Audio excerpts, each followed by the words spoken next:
December 10 మళ్ళీ రండి. చదవండి. యెషయా 9-12 వరకు గల అధ్యాయాలు. ఏలయనగా మనకు శిశువు పుట్టెను, మనకు కుమారుడు అనుగ్రహింపబడెను. ఆయన భుజం మీద రాజ్యభారముండును. ఆశ్చర్యకరుడు, ఆలోచనకర్త, బలవంతుడైన దేవుడు, నిత్యుడగు తండ్రి, సమాధానకర్తయగు అధిపతి అని అతనికి పేరు పెట్టబడును. యెషయా 9:6. ఈ ప్రవచనం క్రీస్తును సూచిస్తుందని మత్తయి 4వ అధ్యాయం 15-16 వచనాల్లో ఉదహరించబడిన విధానం ద్వారా మనం తెలుసుకుంటాం. అయితే యెషయా క్రీస్తు యొక్క మొదటి రాకడను దాటి ఆయన రెండవ రాకడ వైపు చూశాడు. యెషయా 9:6 ప్రభువైన యేసుక్రీస్తు యొక్క మానవత్వాన్ని, ఒక శిశువు జన్మించాడు, మరియు దైవత్వాన్ని, ఒక కుమారుడు ఇవ్వబడ్డాడు, రెండిటినీ ప్రకటిస్తుంది. ప్రవక్త ఆ తర్వాత మెస్సియా దావీదు సింహాసనం నుండి నీతితో మరియు న్యాయంతో పరిపాలించే రాజ్యకాలానికి ముందుకు దూకాడు.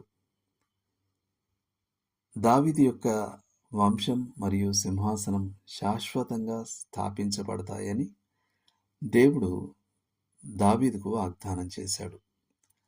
మరియు ఈ వాగ్దానం ఒకరోజు యెరూషలేము నుండి పరిపాలించబోయే యేసుక్రీస్తులో నెరవేరుతుంది.